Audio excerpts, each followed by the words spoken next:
ज्येष्ठ राष्ट्रीय नेतागण, हमारे सभी मुख्यमंत्री, राष्ट्रीय कार्यकारिणी के सभी सम्माननीय सदस्य और राष्ट्रीय परिषद के सभी सम्माननीय सदस्य भाई और बहनों,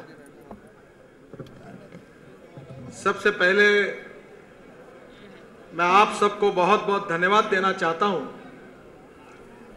कि 3 साल में आप सबके सहयोग से भारतीय जनता पार्टी के कार्य विस्तार करने का जो प्रयास हम सब लोगों ने मिलकर किया, उसमें आप सब लोगों का जो सहयोग मिला है, उसके लिए मैं आप सबको बहुत बहुत धन्यवाद देता हूं और आपके प्रति आभार व्यक्त करता हूं। भारतीय जनता पार्टी लोकतांत्रिक पार्टी है और लोकतांत्रिक पार्टी में मैं बार बार ये कहता था कि कोई प्रधानमंत्री हो तो वो एक्स प्रधानमंत्री हो जाता है, कोई मुख्यमंत्री हो तो एक्स मुख्यमंत्री हो जाता है, कोई एमपी है तो एक्स एमपी हो जाता है, कोई एमएलए है तो एक्स एमएलए हो जाता है और कोई अध्यक्ष है तो वो भी एक्स अध्यक्ष हो सकता है। पर पार्टी का कार्यकर्ता कभी एक्स कार्यकर्ता नहीं होता और इस पार्टी का कार्यकर्ता होना ही मेरा और आप सब का बहुत बड़ा गौरव है। ये जो पार्टी काम कर रही है, ये किसी व्यक्ति विशेष के आशा आकांक्षा और महत्वाकांक्षा को पूरी करने के लिए पार्टी काम नहीं कर रही है। राष्ट्र के पुनर्निर्माण के लिए राजनीति या सामाजिक आर्थिक परिवर्तन का प्रभावी उपकरण है, इस भावना को समझकर हम राजनीति में काम कर रहे हैं। जहां सत्ता में है वहां सुशासन और विकास के द्वारा हम हमारे समाज के गरीब व्यक्तियों की सेवा करेंगे और समाज की और देश की उन्नति और विकास करेंगे। और स्वाभाविक रूप से हमारे विचारों के अनुरूप हमारे पार्टी के मुख्यमंत्री जी हैं, उनके नेतृत्व में आज भी इस देश में हमारे पार्टी ने बहुत अच्छा कार्य करके दिखाया है। मैं विशेष रूप से आप सबको याद दिलाना चाहता हूं कि सबसे आग्रह करते समय हमने ये कहा था कि राष्ट्रवाद ये हमारा आत्मा है। इस राष्ट्र के लिए समर्पित भाव से काम करना और राष्ट्र के लिए सर्वस्व अर्पण करना, समर्पित भाव से अर्पण करना, यही भारतीय जनता पार्टी की सबसे बड़ी विशेषता है। उस राष्ट्रवाद के विचारों को प्रेरणा के रूप में स्वीकार करके good governance, good economic governance with development, सुशासन और विकास, और तीसरी महत्वपूर्ण बात थी जो पंडित दीनदयाल उपाध्याय जी के आर्थिक चिंतन में हमको मिली, वो अंत्योदय की थी। जो समाज का आखिरी व्यक्ति है, शोषित है, पीड़ित है, दलित है, जो सामाजिक, शैक्षणिक, आर्थिक दृष्टि से पिछड़ा हुआ है, उस आखिरी व्यक्ति को हम परमेश्वर माने, भगवान माने और उसकी हम निरंतर सेवा करते रहे। और जिस दिन उस व्यक्ति को रोटी, कपड़ा और मकान मिलेगा, उसी दिन हमारा कार्य पूरा होगा, ऐसा हम समझते रहे। मेरा विश्वास है कि इन सब बातों को सामने रखकर 3 साल में लगातार हमने अनेक कार्यक्रमों का आयोजन किया है। विशेष रूप से नेशन फर्स्ट, बाद में पार्टी और उसके बाद में मैं, यही आदर्श का विचार हमने आप सबके अपने सामने रखा था। आज भी वो विचार हम सबके सामने है। बहनों और भाइयों, आज देश की हालत बहुत ही खस्ता बनी हुई है। हमारा ग्रोथ रेट है, जीडीपी है, वो बहुत कम आया हुआ है। जो 1% हम 12% की उम्मीद कर रहे थे, वो 4.25 और 4.5% तक आ चुका है। फॉरेन डायरेक्ट इन्वेस्टमेंट आना बंद हुआ है। अटल जी के समय जो फॉरेन एक्सचेंज रिजर्व था, वो सरप्लस था। आज तो हर महीने में कम से कम 22 से 24 बिलियन डॉलर की कमी आ रही है एक्सपोर्ट इंपोर्ट में। और हमारा फॉरेन रिजर्व्स अगर 1 साल में अगर वाइप आउट हो जाएगा तो आश्चर्य नहीं होगा, ये सरकार दिवाला पिटने की स्थिति में आई है। हमारे किसान आत्महत्या कर रहे हैं, बेरोजगारों की संख्या बढ़ रही है, उद्योग बंद पड़ रहे हैं और ऐसे स्थिति में पूरा देश महंगाई से ग्रस्त है, भ्रष्टाचार चरम सीमा पर पहुंचा है।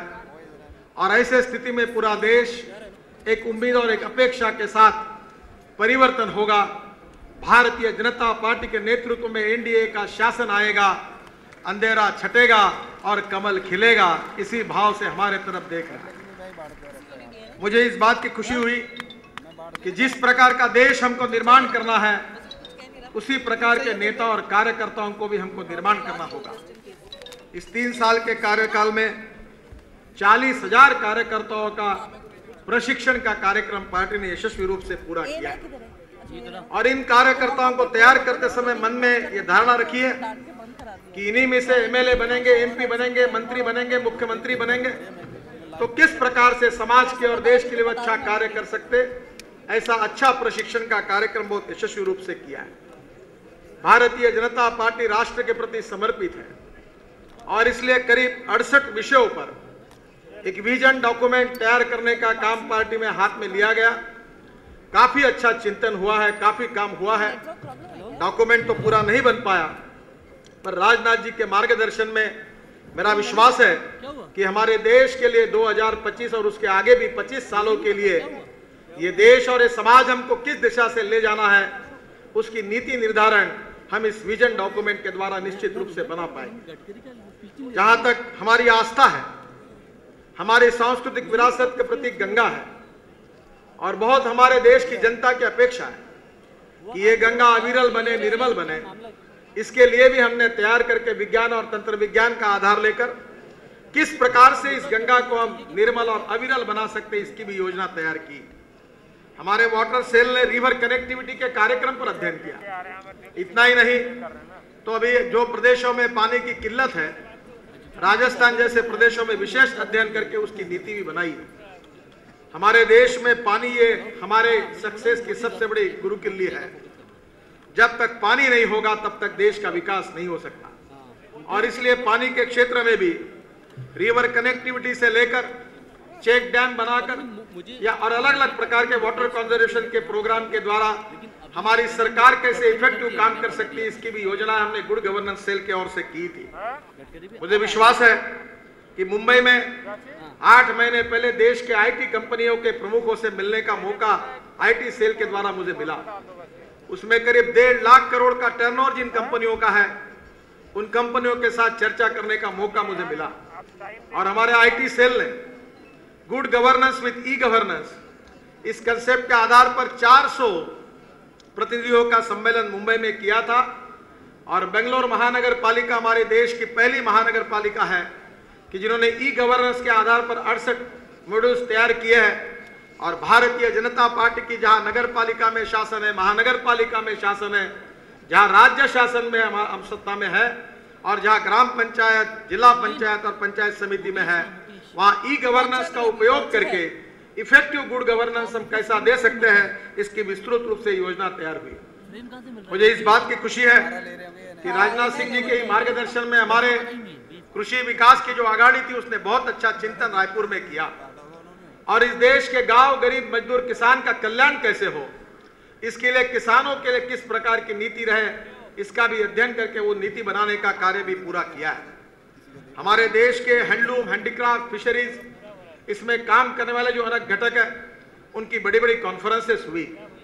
फिशरमैन के बारे में एक नीति तैयार हुई। उस नीति को सुषमा जी को तरफ सौंपा गया ताकि पार्लियामेंट में और पार्लियामेंट के बाहर हम किस प्रकार से काम करें।